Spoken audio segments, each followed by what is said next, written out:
Hi, everybody. It's very good to be here with Chico, Felipe, Nathalie, Tiago, Elvídio, and João Ricardo. If you are not here so far, well, thanks for watching this video. This is our fourth meeting, what we call in Português, momentos síncronos, em que a gente pode falar, trocar ideia, interagir, ok? So those are the interactive moments, more interactive moments, sorry. And it's very good to be here. This is the behavioral economics of global affairs, or if you prefer, behavioral economics of global issues, the big questions that our civilization somehow will have to address over the next tens of years, okay? All right, so today we're gonna have basically two tasks. First, we're gonna have a look at our first list of exercises. Your performance were okay. Most of you guys did well, okay? But we're gonna have a look at it, and then we're gonna try to figure out some of your eventual mistakes. We're gonna have a look at that.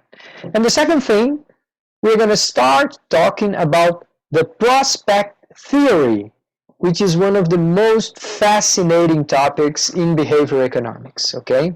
I'm gonna show you how we are not so good to deal with probabilities.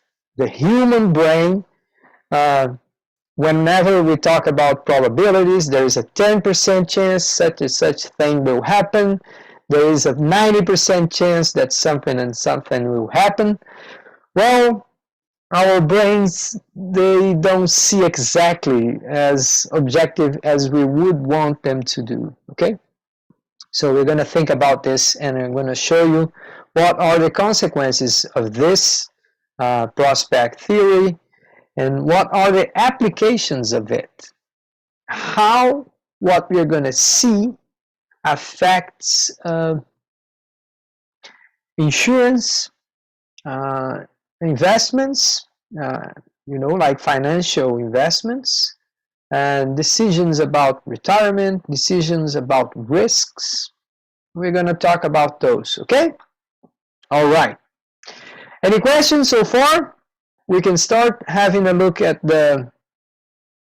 our first list of exercises. So I'm going to pick it up here. Let me see. All right. Let me share my screen here with you. Please confirm to me in a few seconds that you can see this first list of exercises, 14 respostas. All right? You guys can see that? Please have your thumbs up there for me. Yes. Yes, professor. All right, thank you so much. Okay, so let me just show you first that most of you guys did well. We had like 3 people scoring 10 out of 10, 4 people scoring 9 out of 10.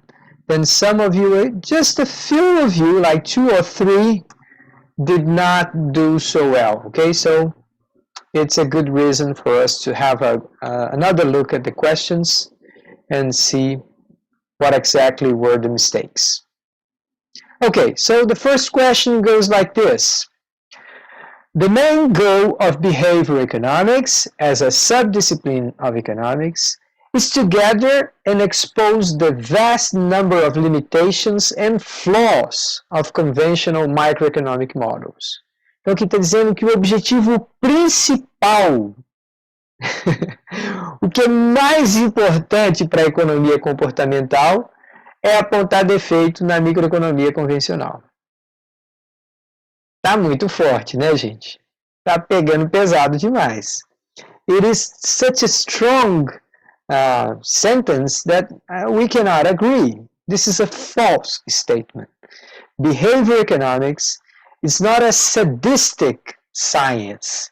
We don't say, oh yeah, great, I proved that someone is wrong. Yeah, I'm happy now. This is not what we are here for, okay? mostly behavior economics is about understanding human decision making and human behavior. And in order to do that, we basically study a lot of psychology, neurosciences, and all of that, right? So we go beyond economics and we have to learn from different sciences, like, for example, sociology, social psychology, and as I said before, sometimes even neuroanatomy, the functioning of the brain itself. So we have to learn things from other sciences. So it is not a sadistic science. Our point here, it is not to prove someone wrong.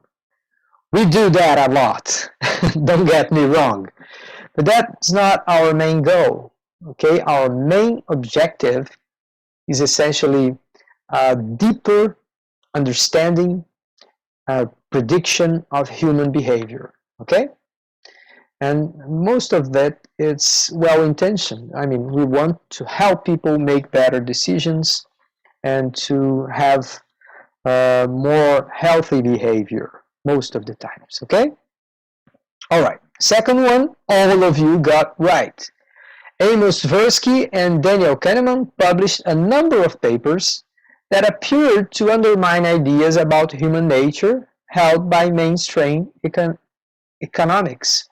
Então, os trabalhos do Daniel Kahneman e do Amos Tversky, eles, de fato, minavam, criticavam profundamente algumas das hipóteses, né, algumas das ideias defendidas pela corrente principal da economia. Isso é verdade. It is not the main goal. Esse não é o objetivo principal. Mas, de fato, aconteceu com muita frequência e ainda acontece em alguma medida, tá? The third one, global issues, such as immunization, taking a shot for COVID, imunização, famine, when we go hungry, and sometimes populations go hungry, discrimination. What? Wait. Did I hear something? Felipe? Or someone else? No, it's okay. All right. It was just an accident. So, global issues such as immunization, famine, discrimination, and immigration have only recently been studied from a behavioral economics perspective. Apenas recentemente começaram a ser estudadas pela economia comportamental. And there's a lot to go, a long way to go to explore the potential of these tools. Yes, that's right. All of you got the answer right. According to Simon's work on bounded rationality, our minds must be understood taking into consideration the environment in which they evolved over thousands of years. Então, aqui a gente está falando que, sob a perspectiva do Simon, a gente tem que compreender a racionalidade limitada na perspectiva de onde que a nossa mente foi desenvolvida. Porque o que é limitado hoje, para nós que vivemos numa sociedade civilizada, relativamente civilizada, e que temos acesso a mercados, vivemos em casas individuais e tal, vários dos nossos instintos, nossas reações, a maneira de lidar com a realidade, são muito mais apropriados para quem vivia na savana africana, e foi onde a gente viveu por 300 mil anos como espécie. Alright, so this is true. The fifth one, guys, please interrupt me if you feel like you have a comment, or if you feel like the answer doesn't make sense. Please interrupt me, okay, if you need. Alright, so question 5. From a behavioral economics perspective, dishonesty may be the product of situations, in other words, contexts, as well as both internal and external reward mechanisms, and often involves self-deception.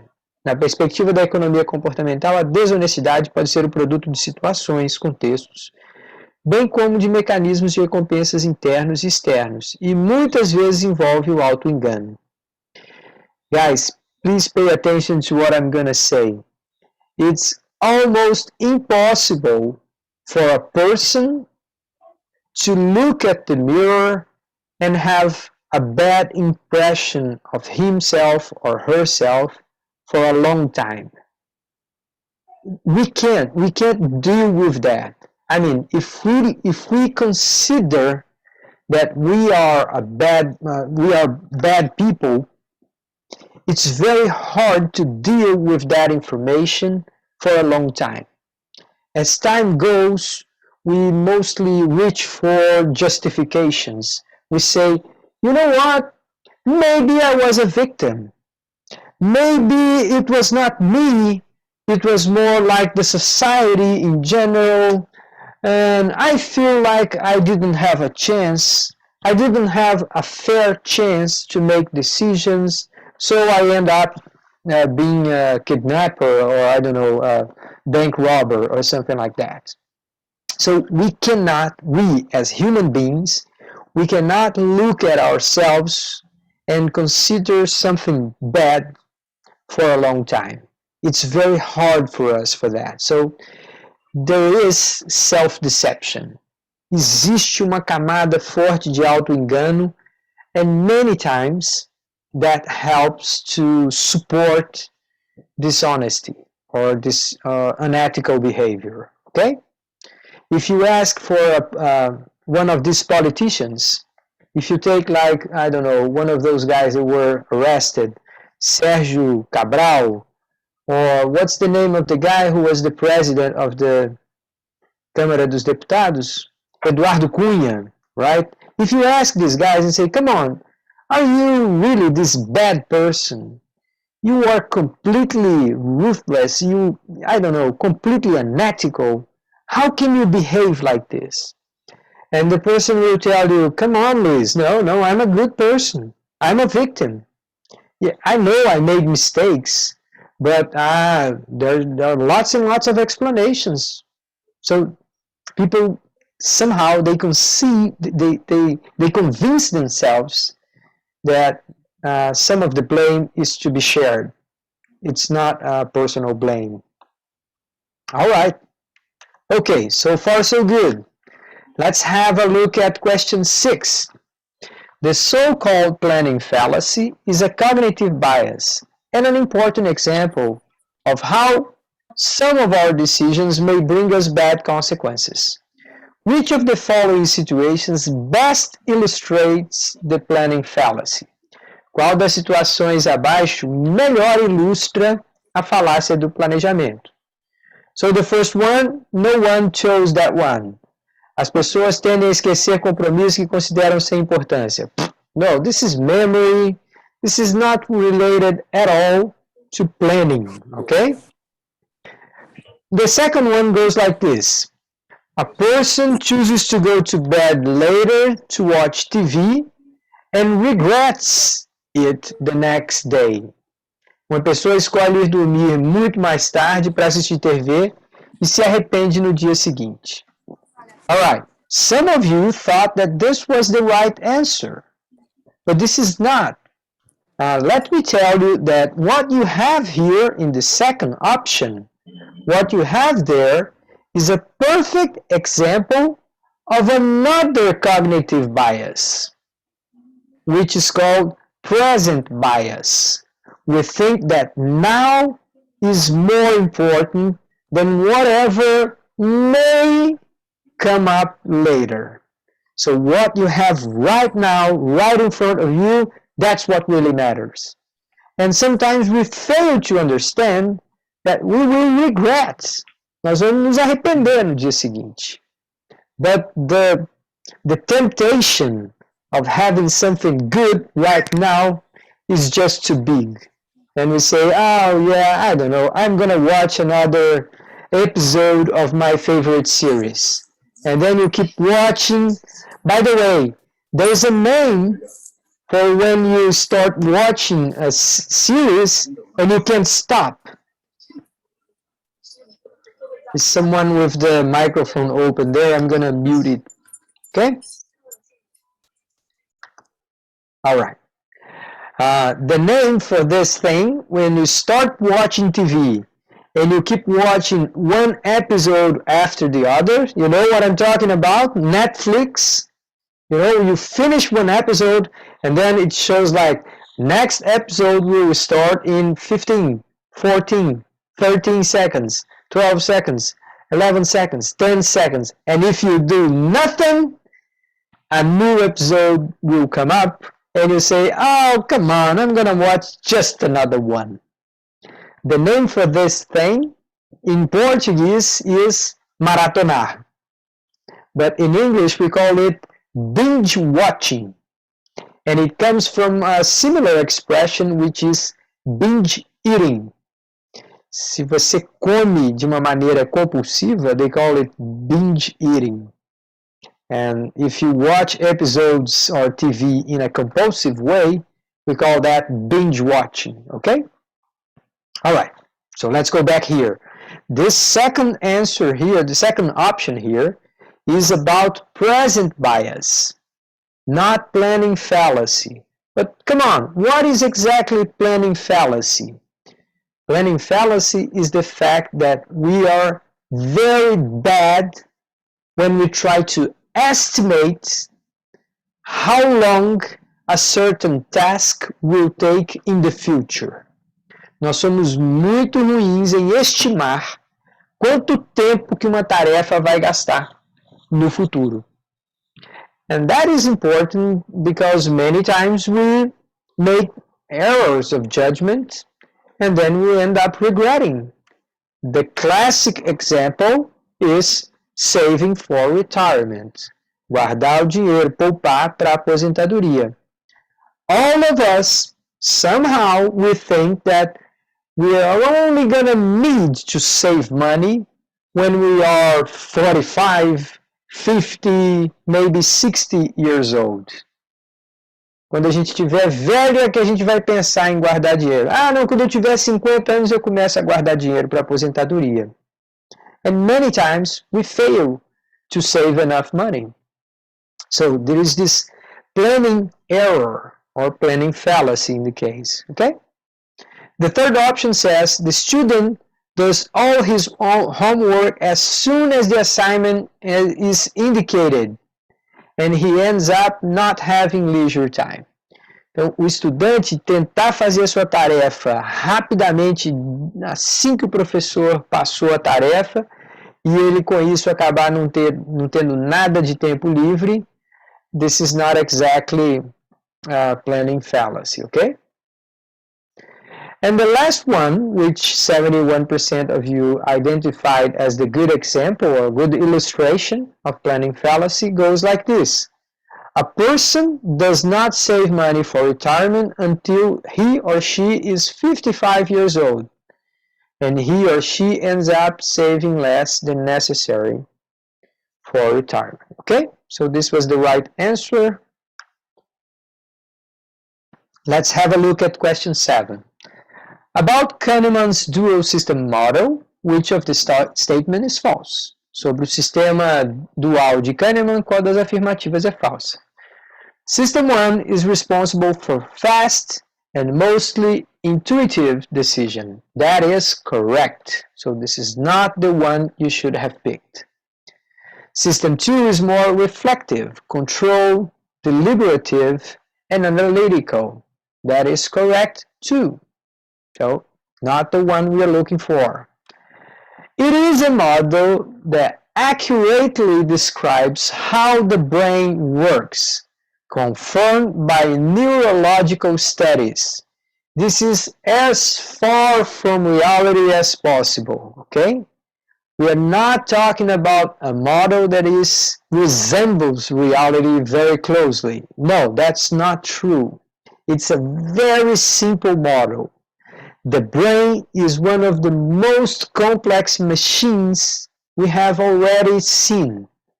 So we cannot, as a neurology, we would never accept such a simple description of the brain, okay?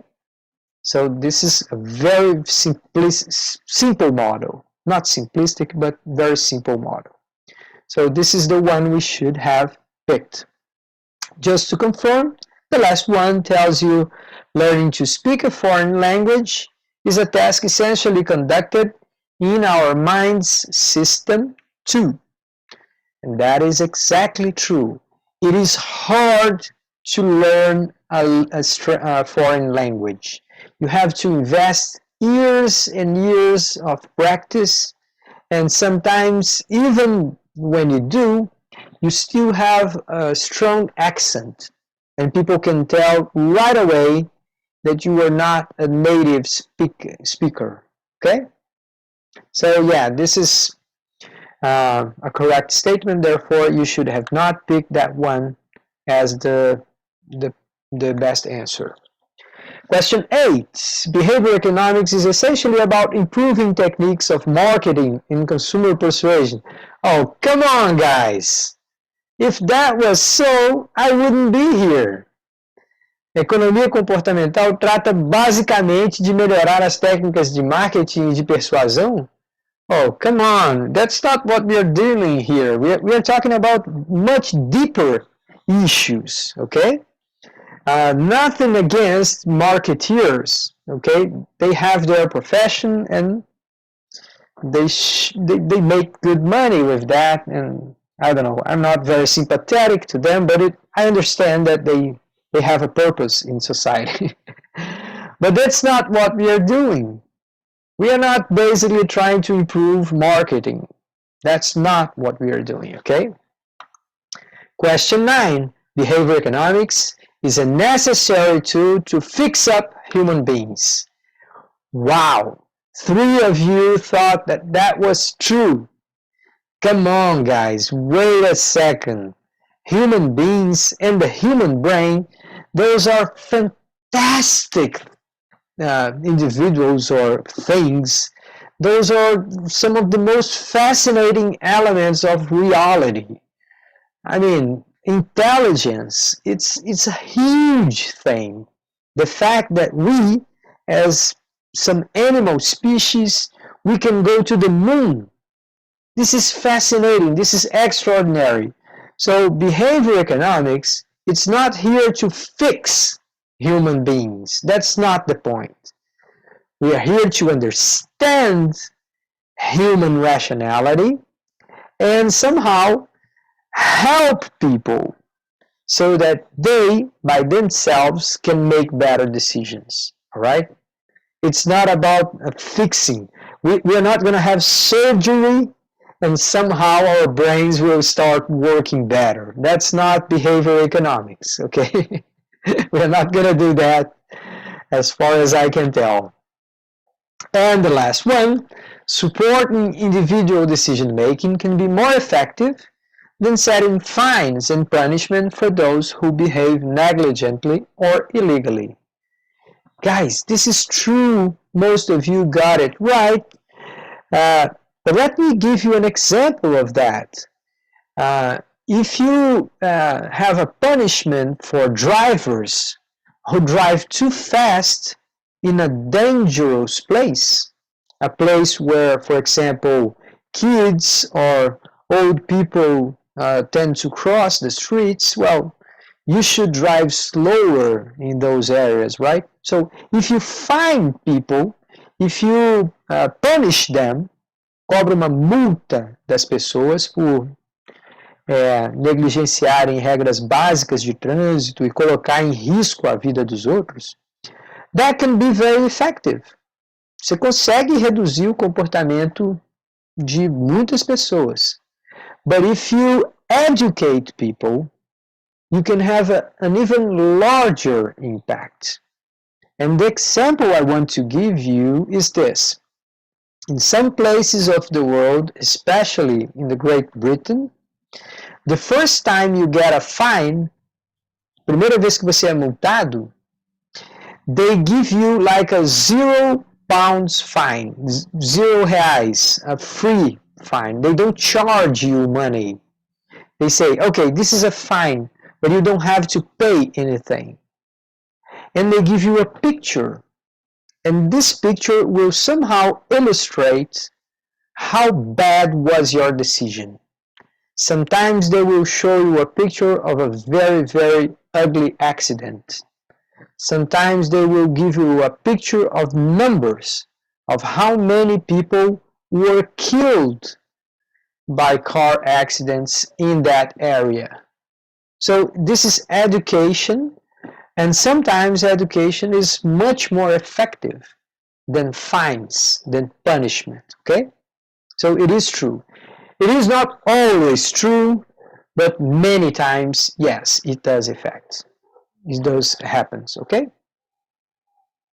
All right, so most of you got good grades. I want to ask you if you guys would like me to go back and explain any of these issues one more time.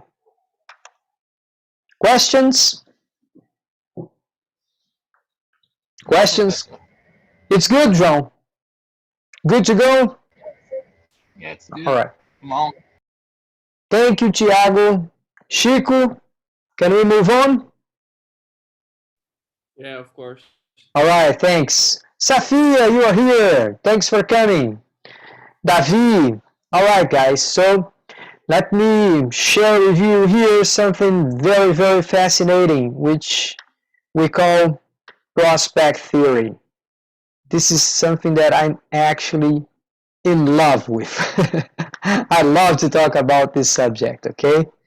So let's have a look. The first picture I want to show you is this. Please confirm to me that you can already see econometrica right in front of you. You can, right? Yes. All right, thanks. Okay, you guys, what you're seeing right in front of you is a paper, a published paper. Artigo publicado por Daniel Kahneman e Emil Tversky. This was published in 1979. So it's like more than 40 years old already, okay? Now, let me tell you about this paper. The paper is Prospect Theory, an analysis of decision under risk. This paper is the paper most cited in the history of economics. Esse é o artigo mais citado, mais referenciado, do qual mais se falou na história da economia. The most cited paper in history of economics. So this is hugely influential. Huge. It's one of the papers that any economist should know. It's the most important paper in the history of economics so far. And many people had not even listened, not even heard about it, okay? So this is the paper we're going to talk about tonight. Prospect Theory, the beginning of one of the most important revolutions in economics. Okay, so what the paper does? Well, the paper offers you a critique, uma crítica of the expected utility theory. We're going to talk about that in a minute. Don't worry. You don't have to run and read back your microeconomics books right now. Wait. I'm going to bring some of the stuff back, okay? So if you have taken microeconomics already, you're going to remember some of the stuff that I will say. And if you have not taken microeconomics course yet, don't worry too. I'm going to give you a hint of what this is about. You guys can hear me well?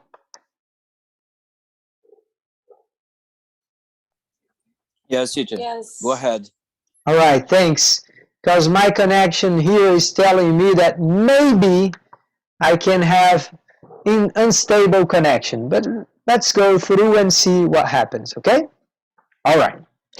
Now, these guys are developing an alternative model to one that was mostly accepted in economics. Expected utility theory. We're going to call that. and they say, oh, I have a better explanation. So this is a challenge. Os caras desafiaram. The paper I just shown you in Econometrica is one of the most important journals in economics, okay? So it's like you go to a church, a Catholic church, and stand up and say, you know what? That Pope guy, I don't think he knows nothing. Imagina você entrar numa igreja católica, subir lá na frente e falar assim, sabe esse tal de Papa aí? Esse cara não sabe nada. So this was these guys were doing, right? They were coming to the church and saying, I don't believe the Pope. It's big, all right? So the guys have guts, all right? So they come and say, all right, I'm going to describe to you things that you haven't paid attention, enough attention. And they say, first, there is something called certainty effect. People underweight outcomes that are merely probable in comparisons with outcomes that are obtained with certainty. As pessoas subestimam o efeito de resultados que são pouco prováveis na comparação com aquilo que é certo. Então, elas subestimam coisas que são pouco prováveis. And that contributes to risk aversion in choices involving sure gains and to risk seeking in choices involving sure losses. Isso contribui para o fato das pessoas serem avessas a risco quando a discussão envolve ganhos, mas serem propensas a risco quando uma situação envolve perdas. Então, se eu estou perdendo e tenho um risco de perder mais, eu mais ou menos aceito, uma espécie de perdido por 10, perdido por 1000. Por outro lado, quando a gente já tem um ganho certo, é pequenininho, mas correria risco para ganhar mais, a gente fala, não, estou bem aqui. Alright? So we are risk averse in choices involving gains. And we are risk seeking. We love taking risks when we are talking about losses. Second thing is the isolation effect. People generally discard components that are shared by all options. It leads to inconsistent preferences when the same choice is presented in different forms. So this sounds like a mystery so far. But let me just tell you at this point that isolation effect is mostly about multiple choices. When you have more than 2 options, and one of these options is present in 2 different schemes, we end up ignoring what is common to 2 options. And we say, okay, I'm not taking that into consideration. That's a problem if you compare that to what was previously described as rational behavior. But this is not such an important part of the prospect theory. The next one is like this. We overweight low probabilities. And sometimes we underweight big probabilities.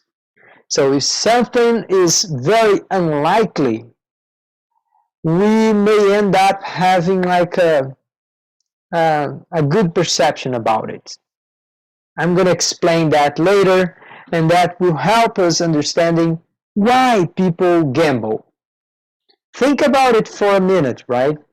Think about, as a rational person, should you get your money and buy a lottery ticket? Uma pessoa racional deveria pegar o seu dinheiro e comprar bilhete da Mega Sena? From a purely rational perspective, no, never. It doesn't make any sense. The chances are so small that you would, if you were perfectly rational, you would realize that you are paying a very high price. compared to your chance, okay? But we say, oh, somebody's got to win. Maybe it's me. And we basically overweight low probabilities. Probabilities are very small, and we treat them as if they were a little bigger than they actually are, okay? But then again, let's have a look about the mechanics of this. So if you are not familiar with microeconomics, if you have not taken the microeconomic class yet, don't worry. I'm going to give you here some mathematical explanations, but don't worry about the mathematics, okay? I'm not going to ask you about that.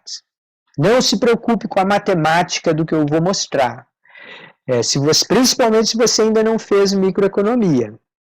Eu vou mostrar as linhas gerais aqui, mas no futuro você vai ter essa disciplina, vai entender melhor o que está acontecendo. Alright? Okay, so it's a deal. Let's have a look.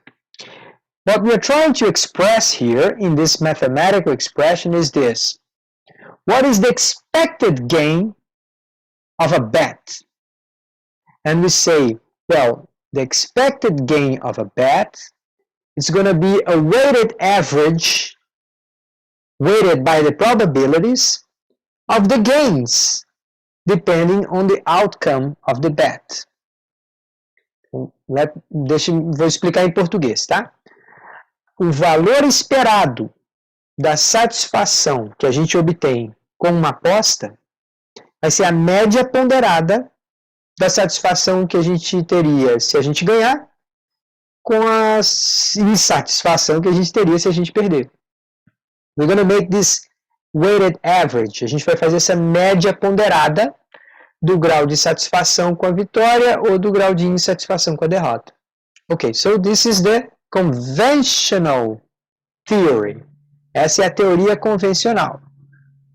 And then, Amos Tversky and Daniel Kahneman said, we will challenge that. Nós vamos desafiar essa teoria. Now, pay attention to this, guys. How compelling do you think these guys have to be? O quanto convincentes que esses caras têm que ser para entrar dentro da igreja e falar assim, o Papa está errado. These guys have to have good arguments, right? Os caras têm que ter argumentos bem robustos. Okay, so let's have a look. Let's take an example. Suppose you, Nathalie, Safia, Davi, Felipe, any of you, suppose you have two options, okay? Option A, I'm going to give you 2,500 reais with probability of 33%. 33% de chance de eu te pagar 2.500 reais. Ou 66% de chance de eu te pagar 2.400 reais. Então aqui eu já tenho 99% de chances de você ganhar entre 2.400 e 2.500. And you have a 1% chance of getting nothing. Okay? So there is this risk. You can lose everything, but that's going to be 1% probability. Okay? So this is first option. And the second option is this. I just give you 2,500 reais, 400 reais. Certainty.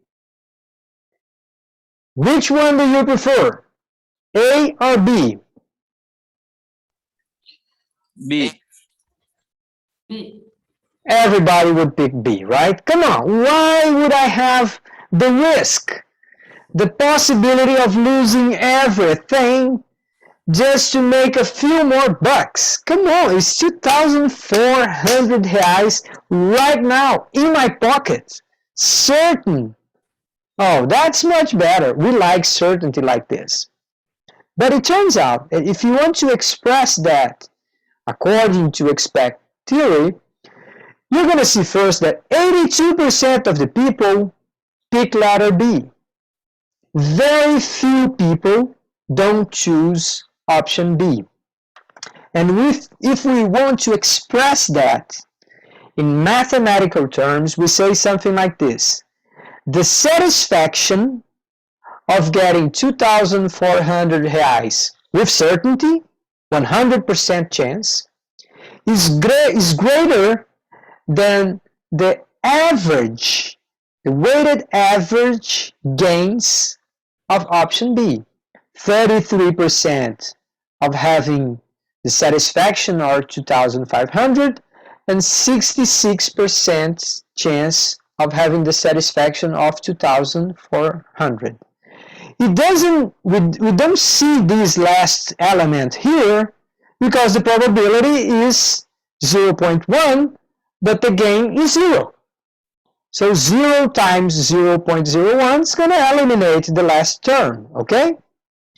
But if this expression here is correct, we can move this part over there and calculate, because both of those are related to the satisfaction of 2,400. Here it is also the satisfaction of 2,400. So I can move this piece here to the other side, and I end up with this expression. Okay? Hold on to this one.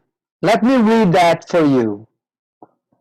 34% de chance de ganhar R$ 2.400 me faz ficar mais feliz do que ter 33% de chance de ganhar R$ 2.500.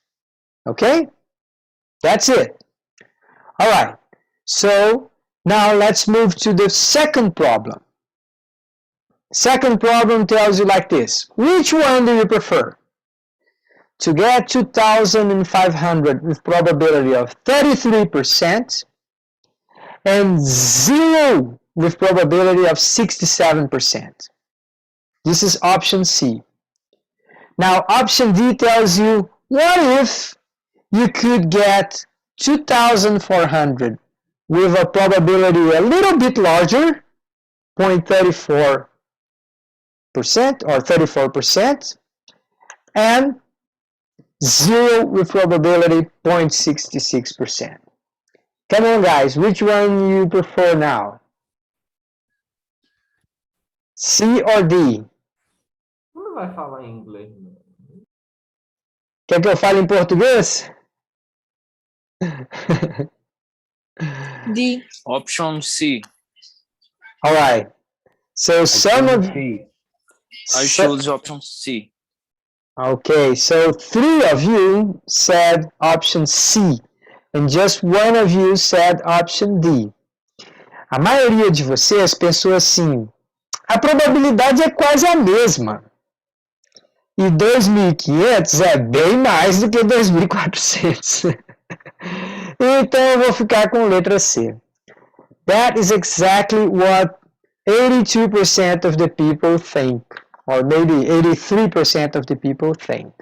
They say, come on, the probability is basically the same, but 2,500 is more. And if we want to express that in mathematical terms, we would say that 0.34 times the utility of 2,400 is smaller now than 0.33 times utility of 2,500. Let me go back and show you the opposite. In the first problem, people said exactly the opposite. And then now they say 0.34% is smaller than 33% times the utility of 2,500. So you're saying, come on, people make choices that are not consistent. Sometimes they make choices like this, sometimes they make choices like that. So this is halfway of what Kahneman and Tversky did, because what we see here is a problem. Okay, I have shown you that your theory has a problem. The next step is the harder. Now you have to have a better theory. You guys understand that, right? Uma coisa é você mostrar que a teoria de alguém tem um problema. A outra coisa é falar assim, eu tenho uma teoria melhor. So, once again, what would your response be if one day you were teaching economics and one smart student presented this example to criticize your theory? Se eu tivesse na sala de aula ensinando microeconomia e alguém me desse esse exemplo para falar assim, professor, sua teoria não vale nada. I would not agree.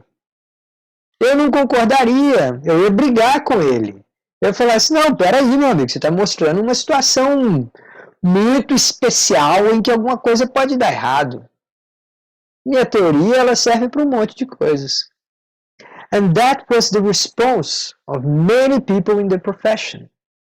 So what these guys actually did was said, look, I'm not only showing you that your theory has problems, I'm going to give you a better theory, okay? And I'm going to prove to you that my theory explains realities better than yours. Eu vou te mostrar que a minha teoria tem um desempenho melhor na previsão do comportamento humano. Alright, so this is the big deal, right? This is why these guys got the Nobel Prize. But think for a minute, who are the adversaries? What are the obstacles of innovation? This is an innovation, right? É uma inovação, é uma teoria inovadora. Quem que são os obstáculos à inovação? Quem que são os adversários, inimigos da inovação? I'll tell you, the cognitive biases. So, even though we are economists and we like rationality, we like logic, we like mathematics, we still are humans. And we're going to fail when we're facing some very specific challenges. Let me show you some times that we're going to fail. And this is basically last class. Remember last class? Então vamos se lembrar da aula anterior agora. Conservismo, a tendência a não revisar as nossas crenças mesmo quando a gente é apresentado novas evidências. Conservatism, the tendency to revise one's belief insufficiently when presented with new evidence. This is not an opinion. This is a fact. É possível provar com experimentos exaustivos em vários contextos no mundo inteiro que o cérebro humano desempenha esse tipo de erro, comete esse tipo de erro. É uma tendência cognitiva, não é cultural. Status quo bias, o viés do status quo. The tendency to like things to stay the way they are. We like when things don't change. When things are changing all the time, this is not comfortable to us. O cérebro humano gosta do status. Mudanças demais geram desconforto. Imagine que você chegasse na sua casa para dormir e cada dia que você fosse dormir, você dormia num quarto diferente, numa cama diferente. Seu pai é vendedor de cama, ele fica fazendo você experimentar uma cama diferente por dia. You would not like that. We like things the way they are. We like to sleep at a certain time. We like to eat some food, and those are the ones we like. We don't want to change all the time everything, right? So whenever someone comes and say, I have a new theory, and you're going to have to start all over because you've been wrong for a long time. People don't like that. And there are many and many cognitive biases that explain this, okay? The bandwagon effect, o efeito manada. Agora esse cara vai vir aqui e vai dizer que todos nós economistas estamos errados? Qual é? Esses caras são idiotas. Estão desafiando a gente. It's very hard to escape cognitive biases. confirmation bias, the tendency to search for, interpret, focus on, and remember information in a way that confirms our preconceptions. A tendência de nós buscarmos, interpretarmos, apenas nos focarmos e nos lembrar das coisas de maneiras que confirmam os nossos preconceitos. So, it is the big adversary of innovation is the human brain, especially when we are talking about innovative science, innovative theory.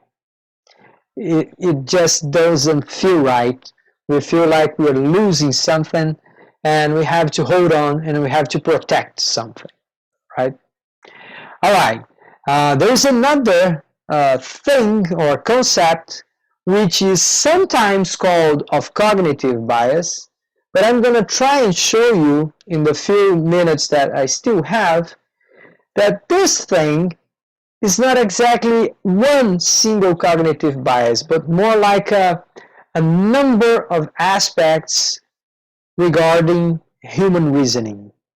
Então, só para dizer aqui, loss aversion, aversão à perda, em vez de aversão ao risco, aversão à perda, às vezes é chamado de viés cognitivo. Mas, na verdade, é um fenômeno mais complexo do que apenas uma tendência cognitiva, tá? Alright, so let's have a look at two of the most fascinating images that you guys are going to see today. I'm even going to make it bigger, alright? Alright. Let's have a look at this. I'm going to start with this one on the right-hand side first, okay? Here, what you have on the horizontal axis, what you have is probability. 10% probability, 20% probability, 30% probability. Let me get my pencil here so I can move it around here, okay? So here I have 10% probability, 20% probability, 30% probability, and so on, from 0 to 100, okay? That's what we have here. And what we're trying to show here is the actual probability of a certain phenomenon, ok? Aqui no eixo horizontal que você tem a probabilidade real de alguma coisa acontecer. And what you have on the vertical axis is the subjective probability. É a probabilidade subjetiva de uma coisa acontecer. Now, if our brains were perfectly rational, se os nossos cérebros fossem perfeitamente racionais, 10% probability, as we hear someone saying 10% probability, you know what we would think? We would think 10%. If we heard someone saying 30% probability, we would hear, yeah, 30%. Se nós fôssemos perfeitamente racionais e alguém dissesse para nós, tal coisa tem 30% de probabilidades, a gente ia pensar, tá, 30% de probabilidades. But what really happens is something different. When someone tells you that you have a certain event with 10% probability, your brain understands almost 20%. And you may look at me and say, how do you know that? Eu estou dizendo para você que quando eu digo para uma pessoa qualquer, chinês, brasileiro, americano, se eu disser para ele assim, usar esse colírio aqui melhora a sensação do olho com chance de 10%. O que a pessoa escuta é que eu estou falando assim, ao usar esse colírio aqui, a chance de ficar bom aí o seu olho é de quase 20%. You may look at me and say, come on, you're crazy, Luiz. That doesn't happen. It's not true. And I have to tell you, these guys have tested. Esses caras testaram exaustivamente. em diferentes contextos, com pessoas de diferentes lugares. And all over the world, people tend to overestimate small probabilities. When we say small probabilities, our brains somehow get mixed up and we associate larger probabilities of that. Again, how do we know that? We have tested. We have tested how people make decisions, and we know that they do. It doesn't matter if you are young or if you are old, if you are Brazilian, Chinese, American, it doesn't matter. All of us tend to overestimate small probabilities. On the other hand, if I tell someone that something has a 90% probability, you know what the human brain listens? What he listens is something like, oh, 90%, that means it's not 100. We tend to underestimate large probabilities. So the objective probability is essentially smaller than subjective probability when we are talking about large numbers. If you're talking about small numbers, the opposite happens. Come on, guys. I don't know if you are convinced of that, but the example that I gave to you a few minutes ago, you guys will have this class notes, right? You already have the class notes. Go back and read them again. What you're going to see that in that simple example is proof. If you have chosen letter B in one experiment and you have chosen letter C in the other, you have behaved exactly like this diagram is showing you. So Amos Tversky and Daniel Kahneman, they had to come up with lots and lots and lots of examples to show you, an economist, to show smart people exactly how they make mistakes. So it's like a anatomy of mistake, of making mistakes. Você faz uma anatomia do cometimento de erros. Você faz dezenas de joguinhos mostrando as pessoas fazendo sobreestimação de pequenas probabilidades e subestimação de grandes probabilidades. If you read the paper, se você ler aquele artigo lá, you're going to see pages of examples. Você vai ver que tem páginas e páginas de exemplos. Não é só um. Eles mostram de um jeito, de outro jeito, com exemplo desse jeito, exemplo daquele jeito. So they had to be compelling.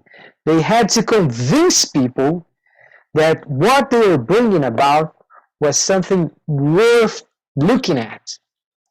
O que eles estavam trazendo era algo que precisava ser visto. And basically, obviously, they shown how this thing is applied in real life. How people make mistakes when they buy car insurance.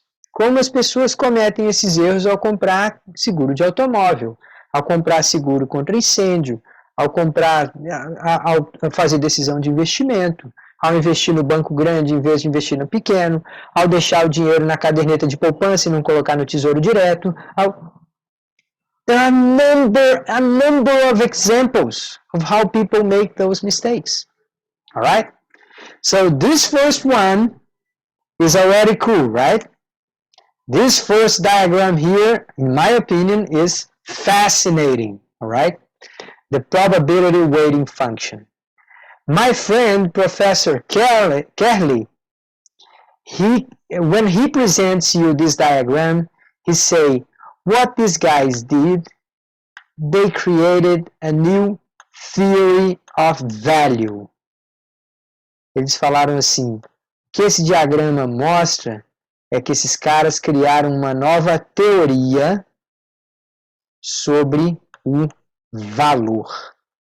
Como que a mente humana atribui valor para determinadas probabilidades. Então, era uma revisão profunda da teoria econômica. O que ficou mais impactante para ele é falar assim, isso é repensar o que é valor, uma vez que muitas das nossas decisões são tomadas mediante análise de probabilidades.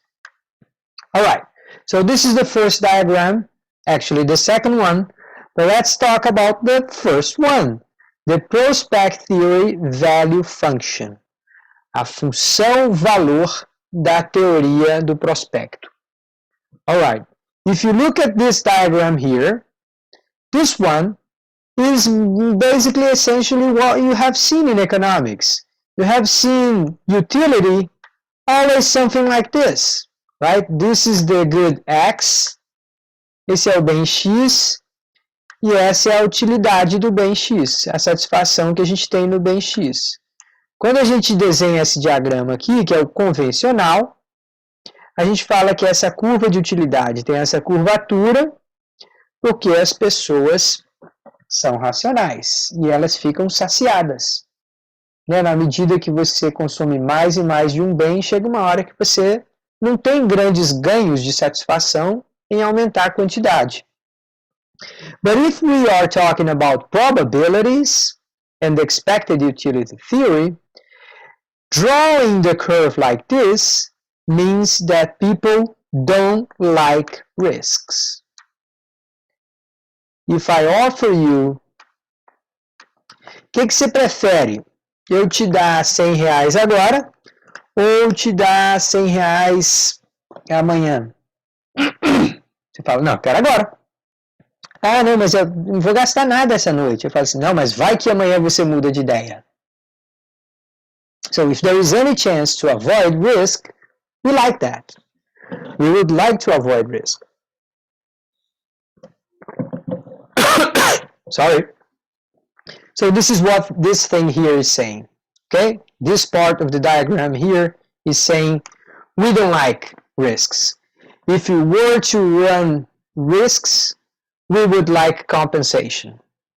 Se for para eu correr risco, só se você me der um prêmio. And that's what you see mostly in financial markets, right? Nos mercados financeiros, se você quiser ganhar mais, você tem que correr mais risco. Se quiser apostar naquelas aplicações mais seguras, o retorno é um pouco menor.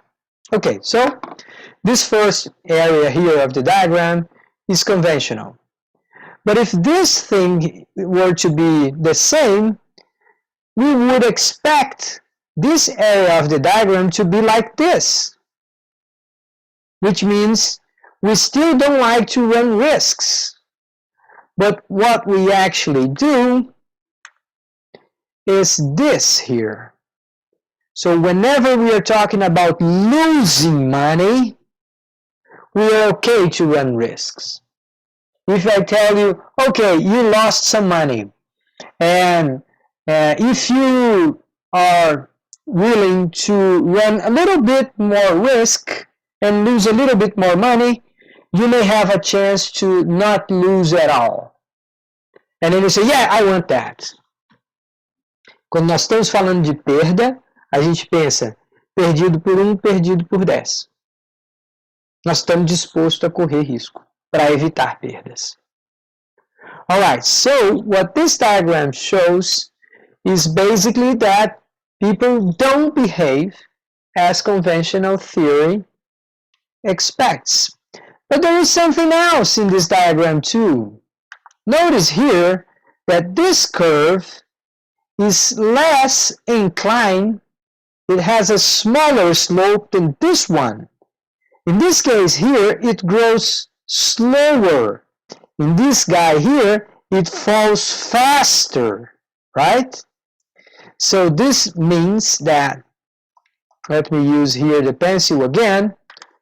This means that if I gain $10, if you give me $10, I will be happy. But if I lose $10, I will be very unhappy. Okay? losing $10, it's a pain much bigger than the satisfaction of gaining $10, okay? So this is something that Tversky and Kahneman also have shown, and this was not expected. People could hardly believe when they came up with lots and lots of examples showing that this is true. And you can see that from data in the financial markets. You can see that from data from the insurance markets. You can see that in any situations where people take risks. That's how we behave. In order to convince, you have to gather lots and lots of evidence. Okay? That's what they did. They said, okay, we have a theory, and I'm going to show you 100 times that our theory is better than yours. Let me stop here and check with you guys. It's already 8 o'clock. Let me hear from you. What do you guys think about this? O que vocês entenderam dessa história toda, pessoal?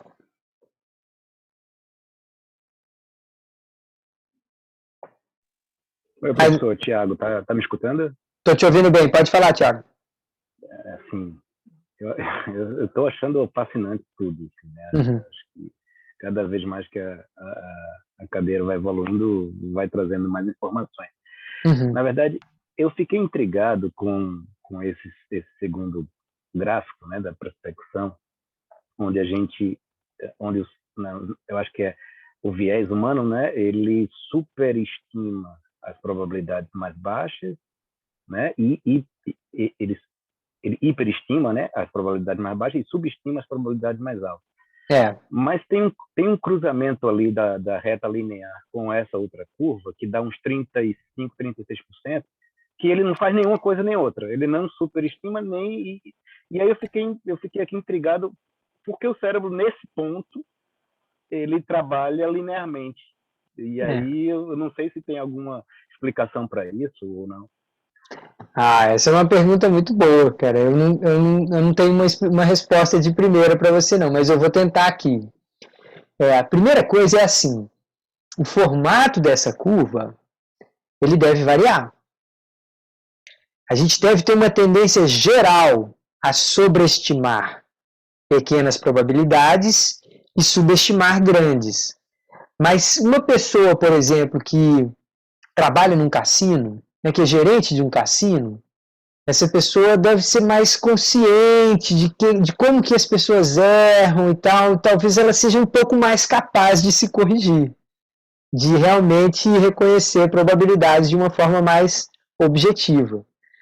Por outro lado, se uma pessoa tem pouco conhecimento de matemática, não lida muito frequentemente com dinheiro, não gosta muito de correr riscos e tal, pode ser que essas diferenças sejam até mais extremas.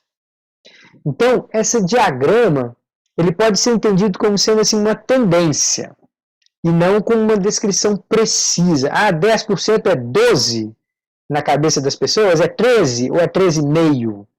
Então, talvez não seja exatamente o ponto de estimar exatamente o tamanho da divergência, mas é uma tendência a divergir. E aí, de uma pessoa para outra, em contextos assim ou assado, podem variar um pouco mais ou um pouco menos. Mas o fato de ter ali uma região em torno de 30% a 45% em que a probabilidade objetiva e a interpretação da probabilidade mais ou menos batem, é uma curiosidade mesmo, é uma idiosincrasia, uma característica do cérebro humano. E eu não acho que tem uma explicação assim muito fechada para isso, não. Não sei, o que vocês acham, pessoal? Vocês concordam, discordam? Pulem aí para dentro da discussão agora.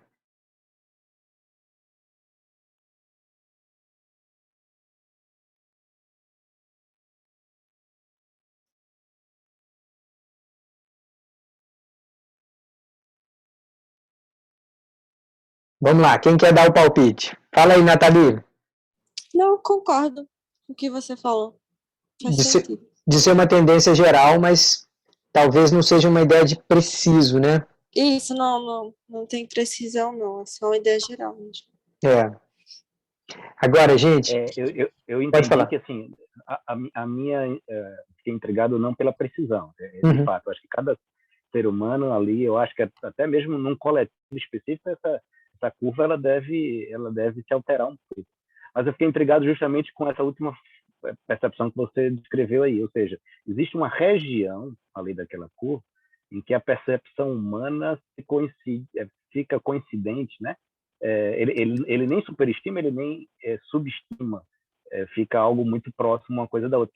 E aí eu acredito que, assim, talvez seja até uma ferramenta de uma região que se possa trabalhar ali sei lá, algum ponto até, como se a gente falou ali, na tomada de decisão, ou até o próprio marketing da vida pode trabalhar com esse tipo de conhecimento para sair dessa região, talvez, né? E buscar uma região em que a tendência seja maior para ele, enfim.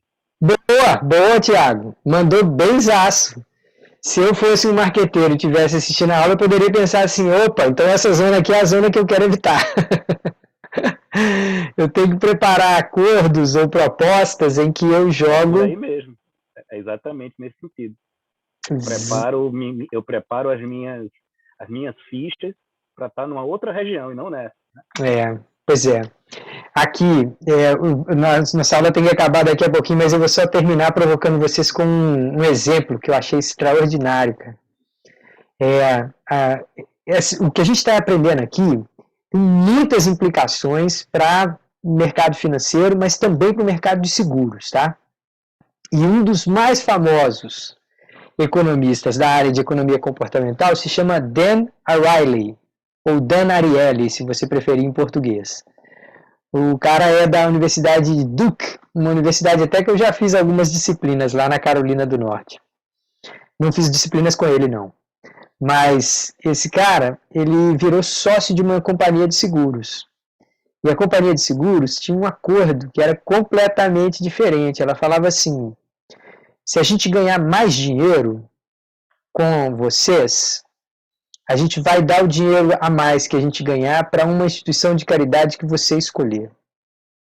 Então, eles criaram uma empresa que fala assim, ó, depois que pagar o salário dos diretores, dos funcionários, depois que pagar todos os sinistros de quem teve o carro roubado, quem teve o laptop roubado, quem teve que usar seguro saúde e tal, depois de pagar tudo e manter aquele fundo que a gente tem que ter para garantir que a gente vai atender as pessoas quando ela precisar, qualquer dinheiro que a gente ganhar a mais, a gente vai devolver para a instituição de caridade que você escolhe quando você faz o acordo com a gente. Nós não vamos ficar com um centavo a mais. Nós só vamos ganhar aquilo que está escrito no nosso acordo com vocês. E a taxa de lucro dessa empresa vai ser, sei lá, 8%. Ponto. Se a taxa de lucro subir para 9, para 10, vai para a instituição de caridade. Aí ele virou sócio dessa empresa.